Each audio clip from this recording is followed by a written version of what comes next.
peek and we will get started. All right. Hello, everyone. We do have people live. Many of you joining today are part of our Zoom community. Aprylle and I were chatting about how we kind of live on video chats now, and all of the updates to Zoom. I went to do my usual routine today for the live show and nothing was happening. I couldn't get anything to connect. And thankfully, I feel like I just got lucky. Followed a few Google help, Googling it, and somehow we're on today. So Aprylle, this interview is really meant to be. Yes. So I'm so glad we're on here today. So we're going to talk about creating an engaging workshop. And I love speaking to groups, but I saw when we were chatting and things, that people like scrolling their phone and distracted, how to really engage people, but then you always run the risk of that one person who kind of takes over and dominates, where you're trying to balance this engagement, but also having control of your audience and making different things apply to everyone. So I can't wait to jump in and talk about this structure that you've been using to put together workshops and how we can kind of take some of that. And I hope today we'll talk a little bit about online, but we can also talk about in person, since I know a lot of us have shifted our in-person group things to online. So Aprylle, thank you for being here today. And for those of you listening in, thank you for being here. It's been about a month since we did a live show, and I have been missing this. So thanks for being here. Thanks for having me. Yay. So Aprylle, tell people listening in kind of about your career as a dietitian, and then kind of catch us up to how you became, which I love your handle on Instagram, the teaching dietitian. Yeah, absolutely. So my path to becoming a dietitian has actually been a little bit different, because this is kind of like a second career type of thing for me. I ended up getting my bachelor's in bio, and which has actually been super helpful throughout the whole thing. Yeah. But it was about my second semester of my senior year while I was doing my bachelor's that I realized I wanted to go into nutrition. So I kind of made that shift, and I started doing all the DPD coursework, and really, I'll kind of delve into how I got into nutrition education too, because that became my passion along the way. So while I was doing my DPD coursework, we had to do some volunteer hours, which I think most programs have us do that nowadays, which is great because I ended up getting hooked up with the local county extension. So I think a lot of states have, county extensions and stuff like that. So I ended up getting linked up with ours, which is through Cornell University. So it's Cornell Cooperative Extension.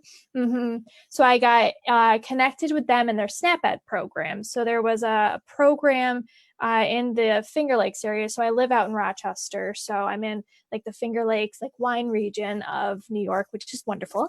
But I got linked up with them, and I started doing building toolkits actually for the frontline nutrition educators in that program.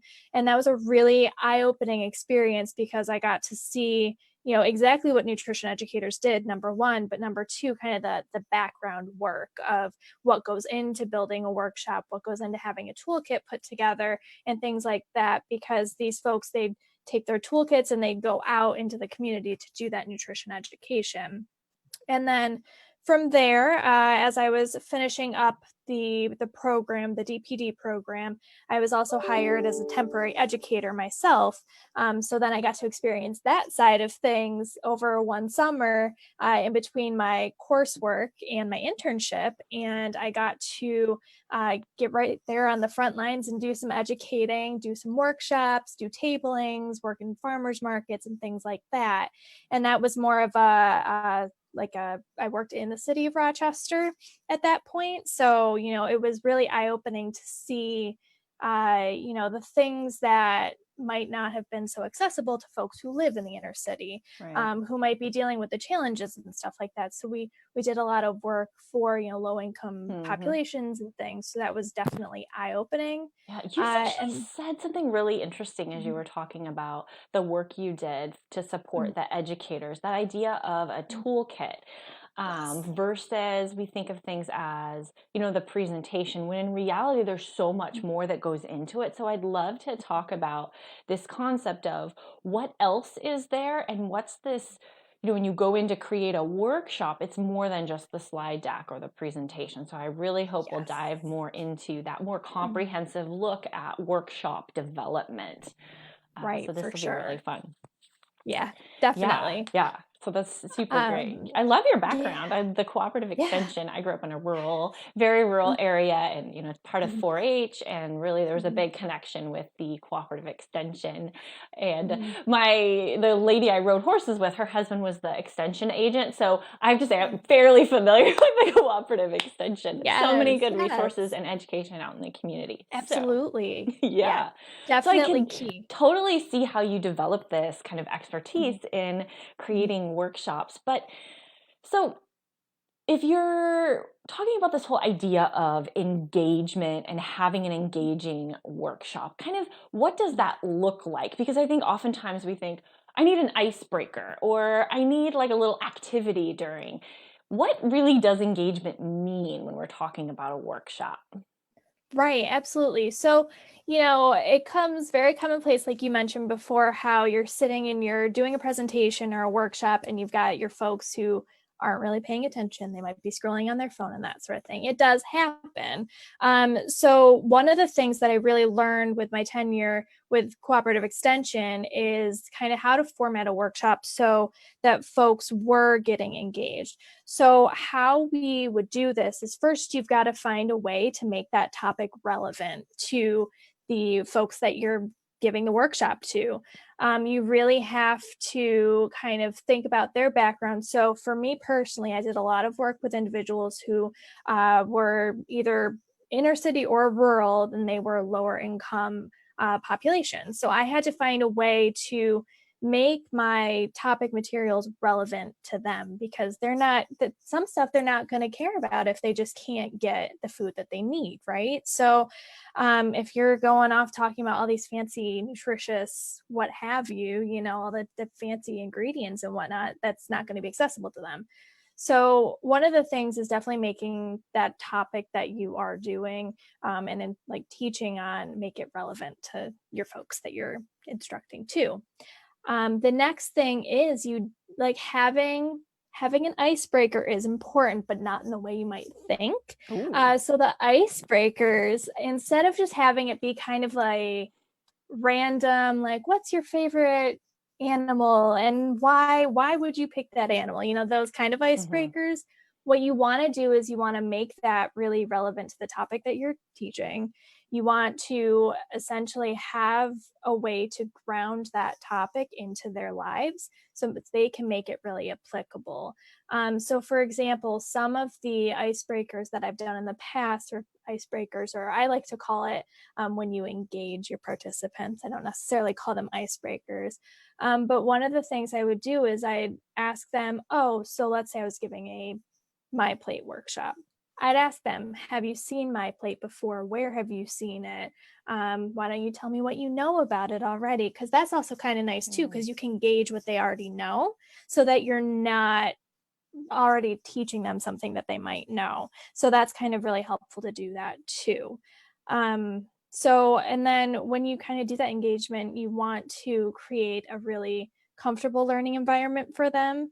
A lot of the times you want to kind of establish that, for example, if you're asking open-ended questions, which is a big thing, open-ended questions are huge, which we all know and we've all been through with like our counseling and stuff, but they're also really applicable for our workshops because it allows folks to think about the topic. It allows them to share their own kind of ideas about the topic because there's no real wrong answer. So you can kind of eliminate that fear of being wrong too.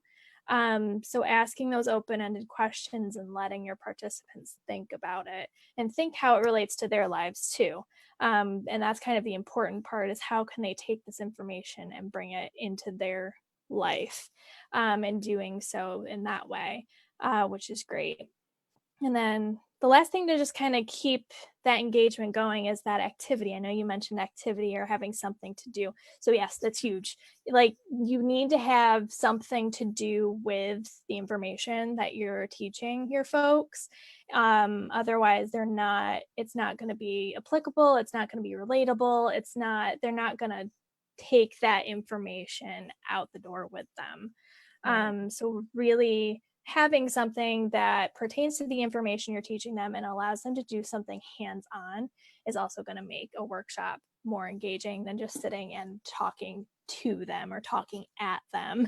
Right, So which I hope we'll dive into more detail on the important E's that, I can't even know them, but this whole idea of kind of a dialogue-based workshop. And when you told me that, it really made my interest kind of go, I want to learn more about what that means and what it looks like, because, adult learners, as we are, often learn through dialogue, right? We don't learn through just being lectured at. So I think really talking about this whole idea of what does dialogue look like, and when you sit down to create, at least you as someone who's done more workshop creation, what does that start with? And I think sometimes we sit down and we're like, okay, I've got to put this workshop together. Do you start with the big bucket learning points that I want them to, behavior-based kind of, what do I want them to know how to do, and then work backwards? I'd love if you could kind of unpack a little bit about how you develop a workshop, because I think that would be really helpful. Yeah, definitely. So it was really great because throughout my tenure with Cooperative Extension, I had a lot of good, lessons that were already prepared and things that we went off of, which was fantastic. So from that, I kind of have been able to take things and start building my own workshops myself. And a lot of them are off on RD2RD, those are the ones that I've been building.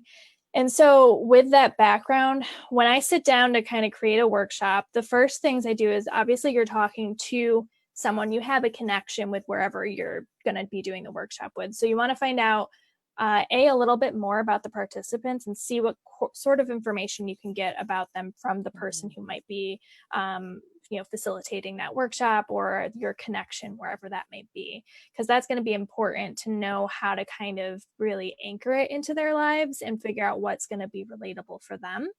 And then you obviously want to decide on a topic, of course, to kind of, that all goes together. And that's, I guess, like the pre-work, if you will, is figuring all that stuff out. And then when you sit down to actually create a workshop, so what I do personally is I do start with what I want them to come away with. And I want to make sure that those stay top of mind for me, so that when I'm creating everything around that, those solid points I know are going to be woven throughout my whole workshop. So that's kind of how I do that. And if we're kind of looking at that 4E structure that you mentioned. Yeah, let's talk about that. Yeah. So we'll dive into that. So the first thing is engage. So that's kind of what we were talking about earlier, is just kind of how to get them engaged in the topic, how to anchor it into their lives so that they are then interested in what you're doing, what's going on, what are we going to learn today. So that's kind of that's the first thing in your whole lesson flow. The next thing is expand. So for me, expand means that this is the information that you want them to come away with. So these are the key points of whatever topic you're talking about. Let's say, I'll just go back to my plate because I'm just using that as an example. So let's say we're going back to my plate. What do I want them to know about my plate? I want them to know, what my plate is. I want them to know the 5 food groups and how to kind of, structure their meals to fit like a my plate sort of meal. So let's say those are the things that I want them to learn. And the thing about what you are teaching your folks is that, and this is super common, I think, with at least myself, but I think dietitians across the board, is we like to try to share everything. I was just about to say. Yeah, so we like to share everything, and that's really common. But the thing about it is you don't want to overwhelm your participants, because while we love nutrition, we have a whole background in it, we love learning about it as much as we can. Your participants, for the most part, are pretty unfamiliar with nutrition as a whole. They don't really know much about it. So if you're trying to tell them a whole list of information, they're either going to be super overwhelmed, they're going to, drop out at, halfway through the presentation and check out. So you really want to keep things concise, and you really want to keep things to specific points and not have too many topics to cover. I would say try to get 3, like that's exactly. it, right? Exactly. So when you're making your expand section, or you're looking at the things that you want your learners to come away with, you definitely want to limit it. So if you jot out a number of items about the specific topic that you'd like them to know, then you got to narrow it down, and you got to start crossing stuff off. All right, they don't need to know this too much. Like, what are the main bullet points that you want them to know? Oh, I think that's so important. Yeah, for sure. Personal experience here. I think I spoke at a local integrative center for childhood development on the importance of nutrition in autism. Yeah, really struggled with narrowing that topic down. And as you were talking, I was thinking so much of, I wanted to convey so much important information that I really just tackled too much. And I think we tend to do that because we're thinking it's really adding a lot of value, when in reality, people walk away not really knowing anything. They didn't get into the meat of it, and I really didn't help them apply that information as much as I should. So we did like this whole engage, expand, but not too much expansion. Right. So then what? I love that point that you're making. Right. So then from that point, after you've done the expand and you've limited your information and given them what they need to know, then you kind of move into what I call the exercise, which is basically the activity or whatever it is, so they can apply the information that you've been teaching them, and they can make it realistic. They can apply it to their lives. They can see how it's going to fit, so that they can like take that home with them. And when it comes to like activities and things like that, this is actually where those toolkits that I mentioned. So back when I was working for cooperative extension and building those toolkits, a lot of that was having the materials available to do some sort of hands-on activity. So we did a lot of cooking related stuff when I was at cooperative extension. So there was a lot of like cooking skills demos, getting people using, different utensils and things like that. And a lot of our workshops were kind of based around cooking, which I haven't done as much lately. So now I'm working through the YMCA, my local YMCA, and I do workshops there. So I haven't been doing as much cooking with folks, because that can add in its own challenges and things like that too. So logistics and legal and all that. Yes, exactly. There's a lot involved. Yeah. But there are other activities you can do. You don't always have to do something with cooking or with food. We used to do, so there was a sugar sweetened beverage lesson that we had, and we used to have people count out the teaspoons of sugar and kind of pour the sugar into the soda bottles and things like that, to show some sort of hands-on, like realistic activity that they can then apply and see how it would work at home too. Right. So those are kind of like my key points for when you're creating that activity, is just to have some materials available. For example, like if you're doing this sugar sweetened beverages, like you want to have the empty bottles, you want to have maybe not sugar, but salt might be a better idea, because I've known people to eat the sugar. So you got to be careful and watch those things too.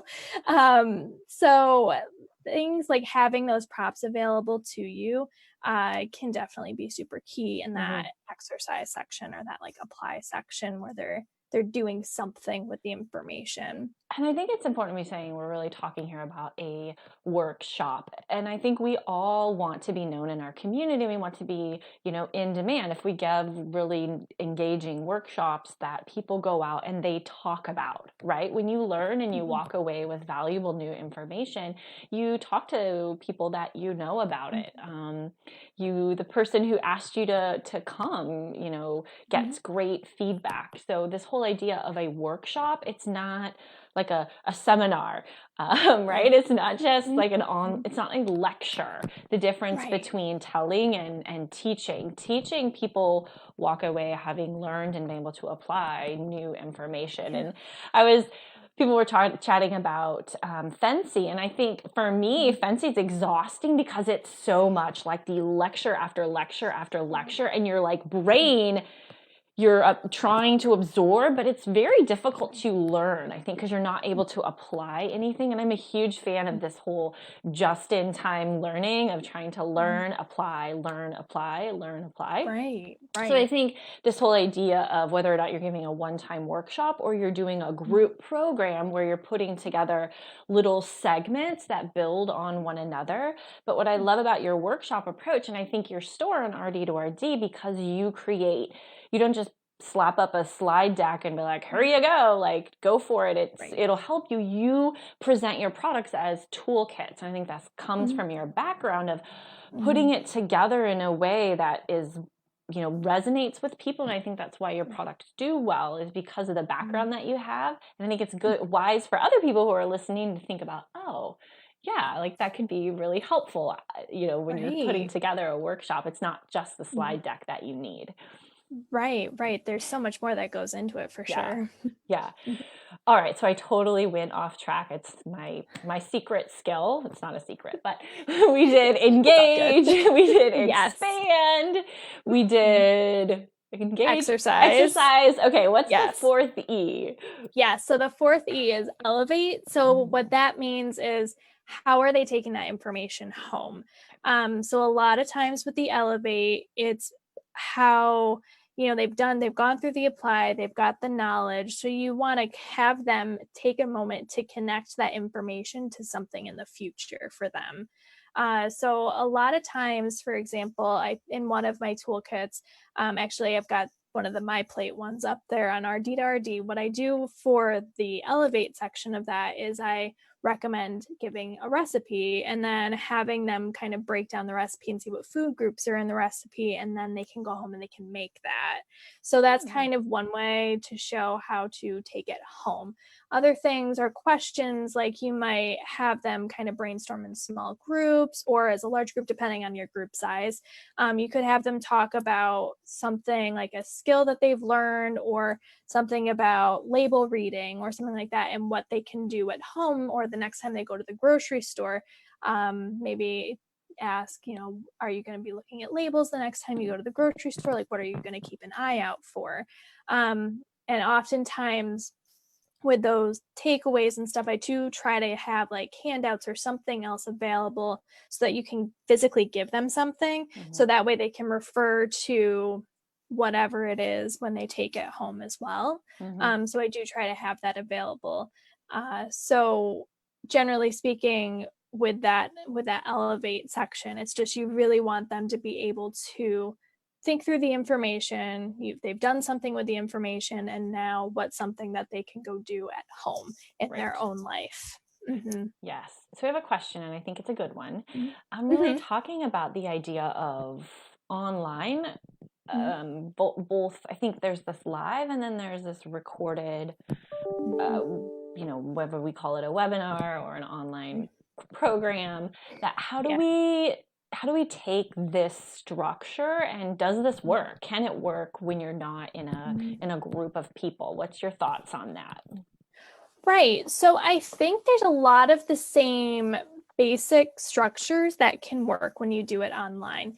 Of course, it's going to be a bit more challenging just because you don't necessarily have that interaction with folks, because if you're doing it more of like a recorded style and then like the recording is what's being shown to your folks, then obviously it's going to be a little bit different. You're kind of missing out on that dialogue approach too, I guess, because they can't talk back to you, obviously, because it's recorded. But if you did something live, I could definitely see this working. It wouldn't maybe move as smoothly, but if you've got like a question and answer section, sometimes people are chattier if they are typing in questions versus actually speaking them. So you might find you'll have greater participation from some of your shyer folks than if you were in person, which I think would be cool too. And I think some of the programs allow you to create polls. So sometimes in Mm-hmm. that initial, if you know the common struggles, you can put them in as people can click on them, to indicate their, engagement.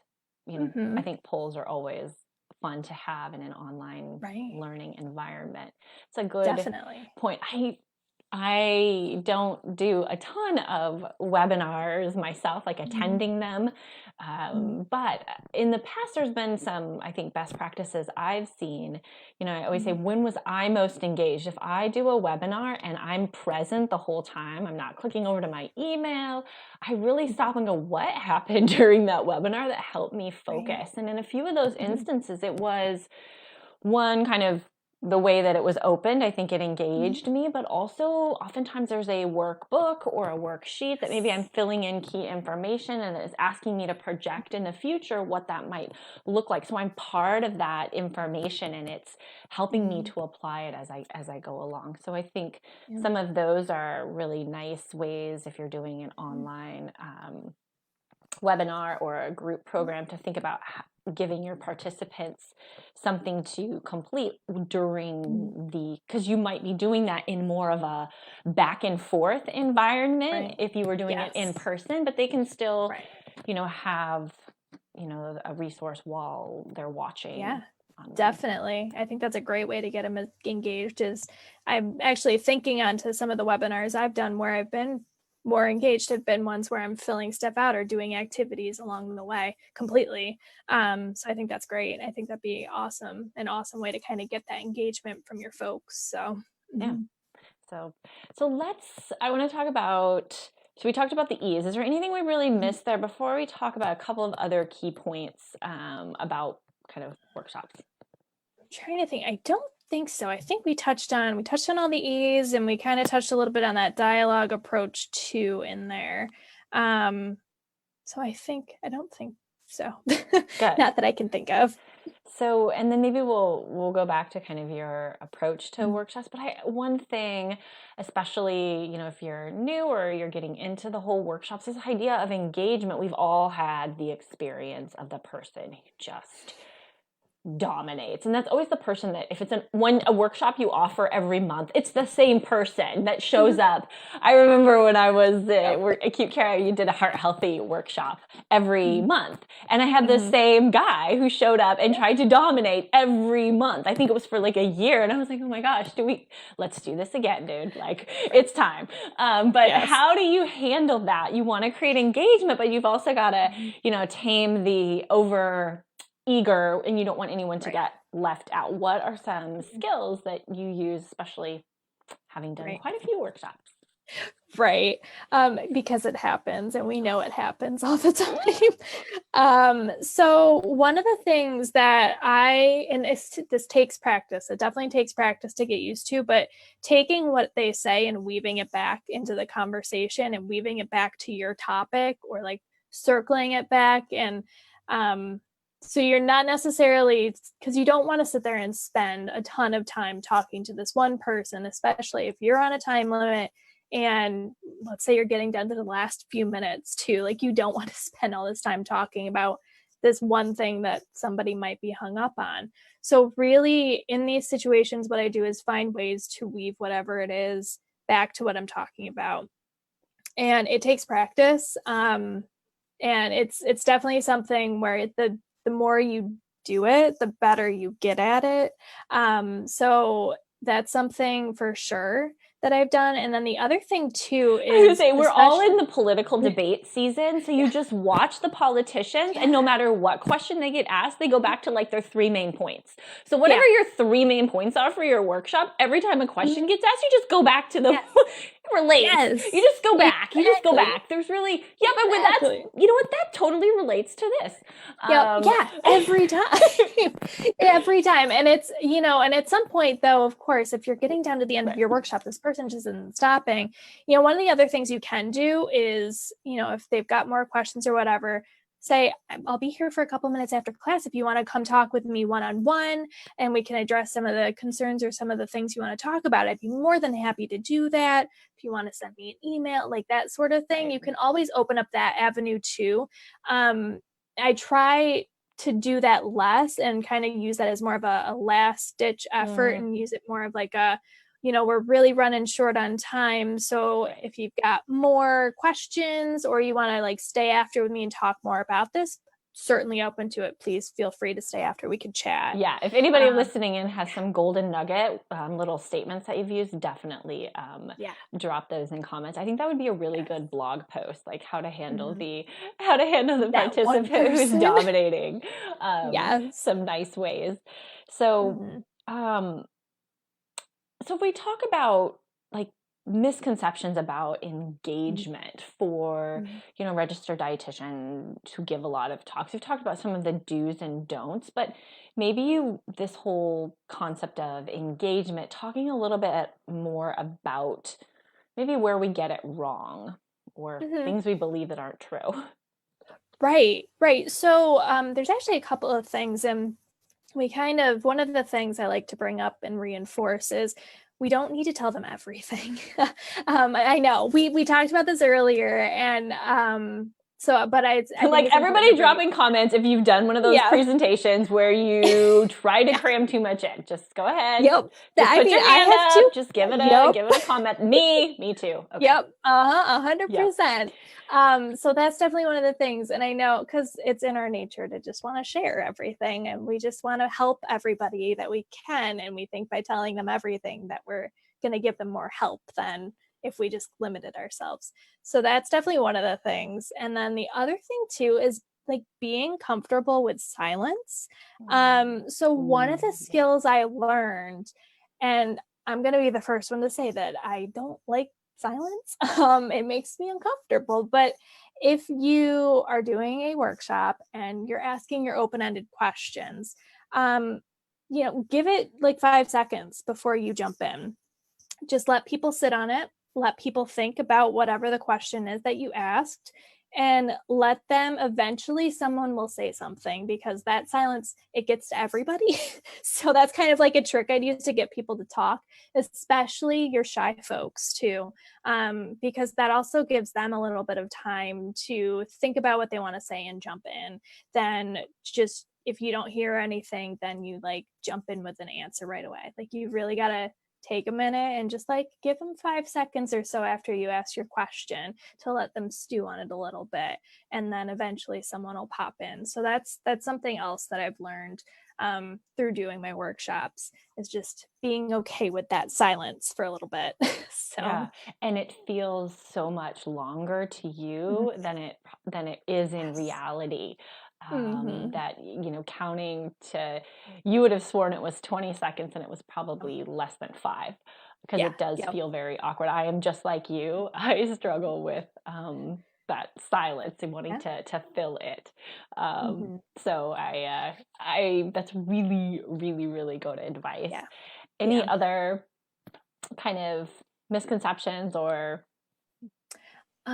Not that I can think of. I was trying to think if there was another one, but I think overall it's just really the big things that I see, and I know that I myself have done, have just been, you know, getting comfortable with the silence and then not sharing everything under the sun about a topic. Yeah, and I think there's this idea of, you know, we kind of create a library of workshops that maybe we start to give in our community, or maybe we're giving online to attract new clients. And I think all of these tips are, you know, it's not about giving the most information. It's about, you said at the very beginning, relevant, so that you can use the same content, but really checking yourself at the beginning and saying, what do I know about this group, so that I can tailor, you know, 3 points, can be massaged many different ways. So how do I engage so that these 3 points are relevant to this specific audience that I'm talking to? And as I,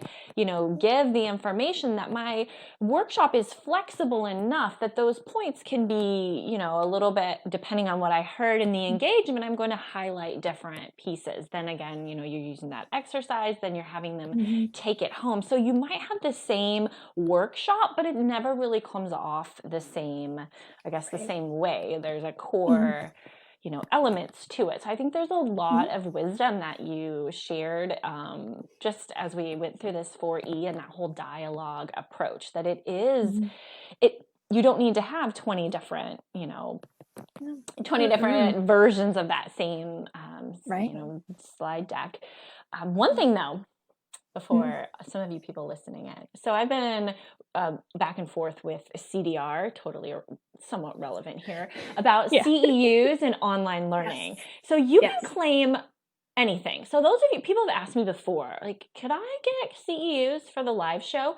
Anything you do live, even if it's not in person and it's related to dietetics, you can claim that. So if you are listening in and you listen for this whole thing, because I was like, whoa, what about Zoom? Does it have to be pre-approved? And they were like, no. I must have asked Haley like 4 times back and forth. I think she must have thought I was very dense. And I was like, so does it have to be pre-approved? She's like, I already said it's live, so it doesn't need to be pre-approved. And I was like, well, what if it's just like over, Zoom?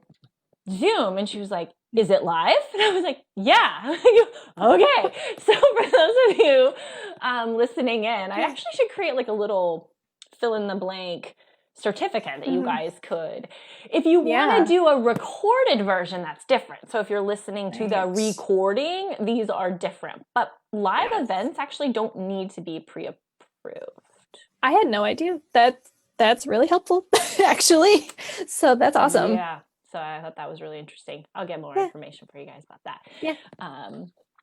Anyway, so back to the topic of workshops. So those of you listening in and you've been here this whole time, you really ought to get some CEUs for this. There's some really good nuggets in here. So what do you recommend for people who maybe are feeling a little uncomfortable with the whole idea of putting together a workshop? Some tips to kind of, apply their skills. Where can they go to start learning and improving? Right, definitely. So what I did, I had a really nice training on this when I was working for my cooperative extension group, but they reference a really awesome book. I have it. Hold on, let me get it. I love books. So I have this book here. It's called From Telling to Teaching, and it's by Joy Norris. And this, as you can see by my lovely little whole thing here, I've read this and highlighted it and just looked through it, and it's been super helpful to kind of give me a really good basis about what that workshop creation really looks like, and it really breaks down step by step. It even goes more into detail than like what I do personally. I try to keep things really simple for myself, and that's why when I go through and I make my lesson plans and things like that, I just stick to my 4 E's, and like that's what I stick to make it easy. So if I would suggest somewhere to start, you could definitely read that book. And then the other thing too is I do have a guide to creating your own workshop that's available on RD2RD. So that's a great place as well if you want to kind of do a step-by-step with some tips, and it's got a checklist and things like that. So you could definitely do that as well. But then really when you're starting out, the importance is just to keep it simple. You don't need to make it complicated. Like you were mentioning things earlier, you could have the same kind of workshop, but you can use it in a bunch of different ways. So if you make a very simple workshop using the engage, the expand, and the exercise and elevate approach, and just kind of fill in your blocks for all of those, you can really take that and change it in so many different ways. So just take a deep breath. It will be okay. And then just really, keeping it simple and focusing in on what is most relevant to your audience. So, yeah. No, I think that is we want to cover too much. And I think sometimes we look at the content and go, well, I'm not really covering anything. When in reality, the dialogue itself is the golden nugget. The application of that small little piece, that's the gold. It's not, that you gave like a fancy style, session. It's not, it's different. It's a workshop, right? I think that's a really good point. So there's a couple people who want to see the title of that book again. So I'll try to type it in the comments. It was From Telling to Teaching. Okay. Yes. It's a great book. Totally. And the author was? The author's Joy. It's Joye. Norris. Yeah, I know. Different spelling, which I can relate to. And autocorrect said, no, you can't do that and fix it for me. Okay. Autocorrect does the same for me too. Okay. So all right. That's great. Thank you for sharing. I have a book called, I did it in my graduate school. It was called Planning Instruction for Adult Learners. And I don't know who's the author of that, but I remember reading that and having it be very kind of transformative, helping me to look at things differently. Really the idea of adult learners versus, maybe when you're younger and you're maybe even in school, high school, college, learning is a little bit different. Adult learners, what you pointed out about the 4E approach and that concept of dialogue is so important. For sure. Yeah. So before we wrap, I want people to know how they can connect with you. And also, I know you have a new awesome resource on RD2RD called How to Build the Perfect Workshop, which is kind of a toolkit on building great workshops with it's like borrowing your brain to make a workshop. So tell us about. Yeah, definitely. So I did that during the RDN Creators Challenge, which was awesome. Yes. And so I made it then. And, I just thought that I've been putting up so many workshops, which is great. But I also want other RDs to have the ability to make their own if, say, one of the things, like I don't cover whatever topic they need to cover. So I thought that it'd be really great to kind of put together a toolkit itself to basically make a workshop toolkit. So in that, you basically go through and you do your whole, with the 4Es, you go through and you fill out all those sections and you kind of create your own lesson plan. There's a checklist to make sure that in all the 4 sections, you've got the things all kind of in your mind ready to go for what you would need for a workshop. And then there is a kind of tip sheet, kind of giving some more information about a dialogue-based approach, as well as the 4Es themselves. So that's kind of what's wrapped up in that toolkit to build a toolkit guide that I've got on RD2RD. Love it. Totally amazing value. I think you have a price of like $5. So that's wildly, I'm so thankful that you participated in the RDN Creators Challenge and took that and made it into something, you're making it available. That's a steal. Yeah. So how can people find you online? So I'm on Instagram at The Teaching Dietitian. So you can find me there. And then if you want to contact me via email too, it's just ALDC, my last name, 3@gmail.com. Nice.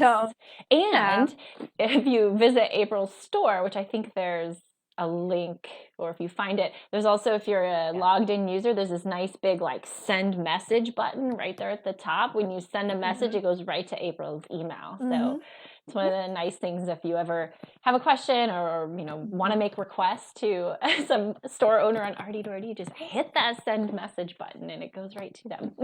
Exactly. It's really nice. So yeah.